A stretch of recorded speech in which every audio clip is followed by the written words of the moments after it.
కాశీనాయన క్షేత్రం దాదాపు 4 రాష్ట్రాల భక్తులతో అలరారేటువంటి పుణ్యస్థలి. ప్రతిరోజు వేలాది మంది భక్తులతో కిటకిటలాడుతూ ఉండేటువంటి ఓ గొప్ప ఆధ్యాత్మిక కేంద్రం. భక్తుల దాన ధర్మాలతో అనునిత్యము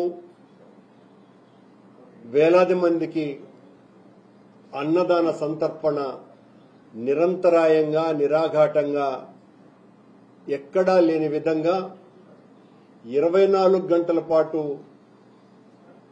అన్నదానం చేసేటువంటి ఒక ఆధ్యాత్మిక జరి కాశీనాయన క్షేత్రం. అంత కీర్తిగాంచిన ఆ కాశీనాయన క్షేత్రాన్ని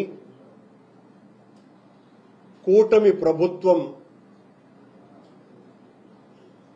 ఆ అన్నదాన సత్రాన్ని బుల్డోజర్లతో కూల్చివేసింది.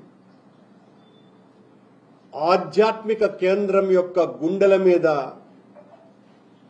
బుల్డోజర్లతో తన్నింది.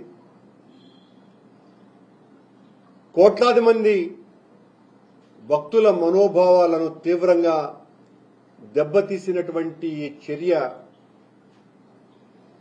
ఎంతో నిరసనను ఎదుర్కొన్నది. రోజు దైవం పట్ల ధర్మం పట్ల అపారమైనటువంటి నమ్మకాలు మాకున్నాయి అని పీఠాధిపతుల కంటే కూడా ఎక్కువగా మాట్లాడేటువంటి ముఖ్యమంత్రి వర్యులు, వారి కేబినెట్ సహచరులు వాళ్ల ప్రసంగాల ద్వారా మేమే పవిత్రతను కాపాడేటువంటి ధర్మకర్తలమని చెప్పుకునేటువంటి వీళ్ల పాలనలో అత్యంత ప్రసిద్ధిగాంచిన కాశీనాయన క్షేత్రం నేల కొరిగింది. నిర్లజ్జగా నిర్దాక్షిణ్యంగా దాని మీద ఉద్దేశ్యపూర్వకమైనటువంటి దాడి చేసినారు. ఒక్కసారిగా నిరసన పెల్లుబుకే లోపల లోకేష్ గారు, నారా లోకేష్ గారు మంత్రివర్యులు దానికి క్షమాపణలు చెప్పి నేనే దాన్ని పునర్నిర్మిస్తాను అని ప్రకటన ఇచ్చినారు, సారీ చెప్పి. కానీ చంద్రబాబు గారు ఒక్క ప్రకటన కూడా ఇవ్వాల. ముఖ్యమంత్రిగా ఉన్నటువంటి చంద్రబాబు నాయుడు గారు, పవిత్రతను కాపాడాలని చెప్పుకునేటువంటి చంద్రబాబు నాయుడు గారు ముఖ్యమంత్రి వర్యులు ఇంత దుర్మార్గం పాశవికమైనటువంటి దాడి జరిగితే ఆయన నుంచి ఒక్క ప్రకటన కూడా రాల. దానికి తోడు ఆ ప్రాంతం ఏ మంత్రి కింద ఉన్నది అంటే జితాశువులు, చ్యుతాశయులు, పరమ పూజ్య పరివ్రాజికాచార్యులు, సనాతన ధర్మ పరిరక్షణ పీఠాధిపతి వర్యులు శ్రీ శ్రీ శ్రీ శ్రీ పవనానంద స్వాముల వారి దివ్య పర్యవేక్షణ కింద ఉన్నటువంటి ఆ ప్రాంతంలో ఈ ఘాతుక చర్య జరిగితే ఈ స్వామివార్ల ప్రవచనం బయటికి రానేలే. ఎందుకు ఇలా జరిగింది? సనాతన ధర్మం మీద దాడి చేస్తే వాళ్ల తలలు తీస్తాను అన్నంత భీకర ప్రతిజ్ఞలు చేసేటువంటి పవనానంద స్వాముల వారి గొంతుగా మూగబోయిందా? ఆయన మాట్లాడాల్సినటువంటి అవసరం లేదా? దేవాదాయ శాఖ మంత్రి వర్యులు అది టైగర్ జోన్ పరిధిలో ఉన్నది కాబట్టి దాన్ని కూల్చివేశారు అని ఆయన ఒక ప్రకటన చేస్తాడు. మరింత ప్రమాదకరమైనటువంటి మాట, టైగర్ జోన్ పరిధిలో ఉన్నటువంటి కాశీనాయన క్షేత్రాన్ని కూల్చినాము అంటే టైగర్ జోన్ పరిధిలోనే ఉన్నటువంటి శ్రీశైలంని కూడా భవిష్యత్తులో కూల్చివేస్తాము అన్నటువంటి ధ్వని అందులో కనపడుతున్నది. శ్రీశైలం కూడా టైగర్ జోన్ పరిధిలోనే ఉన్నది.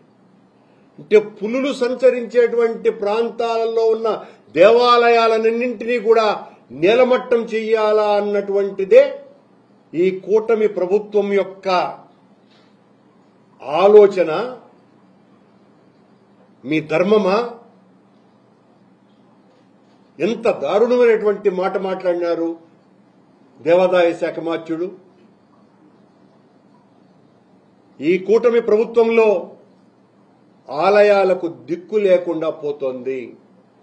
ఆలయ పవిత్రతను గురించి మాటలు చెబుతారే కాని చేతలలో ఎక్కడా కూడా వాటి పరిరక్షణకు కించిత్తు చర్యలు కూడా వీళ్లు తీసుకున్నటువంటి సందర్భం లేదు. వైఎస్ఆర్ కాంగ్రెస్ పార్టీ మీద అభాండాలు అపవాదులు వేసేసి పబ్బం గడుపుకోవాలని చూసుకోవటమే తప్ప, వెంకటేశ్వర స్వామి ఆలయాన్నంతా కూడా అపవిత్రం చేశారు జగన్ గారి ప్రభుత్వంలో అని మా మీద లడ్డూలో, వెంకటేశ్వర స్వామికి నైవేద్యం ఇచ్చేటువంటి లడ్డూలో ఆవు కొవ్వును పంది కొవ్వును కలిపినారు అని సాక్షాత్తు ముఖ్యమంత్రి అత్యంత ధైర్యంగా ప్రకటన ఇచ్చేంత స్థాయికి కూటమి ప్రభుత్వం దిగజారింది. ఇంకా మెట్లు లేనేలేవు మేము మళ్లీ జారటానికి అని. దాని మీద సాక్షాత్తు సుప్రీంకోర్టు అత్యున్నత న్యాయస్థానమే ఆగ్రహాన్ని కూడా వ్యక్తం చేసింది. ఒక బాధ్యతాయుతమైనటువంటి పదవిలో ఉన్నటువంటి మనిషి ఈ రకంగా మాట్లాడవచ్చునా అని కూడా అభ్యంతరాన్ని వ్యక్తం చేసింది. కానీ ఆయన గారేమో ఆ బాణాన్ని జనం గుండెల్లోకి వదిలి వైఎస్ఆర్ కాంగ్రెస్ పార్టీ మీద ఈ నింద బలంగా నాటుకోవాలని గుదిగుచ్చటం జరిగింది. ఆ తర్వాత మేము పెద్ద ఎత్తున దాని మీద మాట్లాడిన తరువాతనే వెనక్కి తగ్గటం జరిగింది ప్రభుత్వం. ఈయన గారి ప్రభుత్వంలో, వీళ్ల ప్రభుత్వంలో మొన్న వైకుంఠ ఏకాదశి రోజున దాదాపు 6 మంది వీళ్ల బాధ్యత రాహిత్యానికి పరాకాష్ఠగా తిరుపతిలోనే చనిపోతే 45 మందికి పైగా క్షతగాత్రులైతే ఎంత దారుణమైనటువంటి స్థితిలోకి వీళ్ల పాలన నెట్టబడింది అన్నటువంటి విషయం అందరూ కూడా చూడడం జరిగింది. మా పాలనలో కించిత్తు పొరపాటు జరిగితే అది గొప్ప నేరంగా చిత్రీకరించి అత్యంత దారుణాలు తెలుగుదేశం పార్టీ ప్రభుత్వంలో జరిగితే దాన్ని చాలా చిన్న సంఘటనగా, అది జరగాల్సినటువంటి విషయం కూడా కాదేమో అన్నంత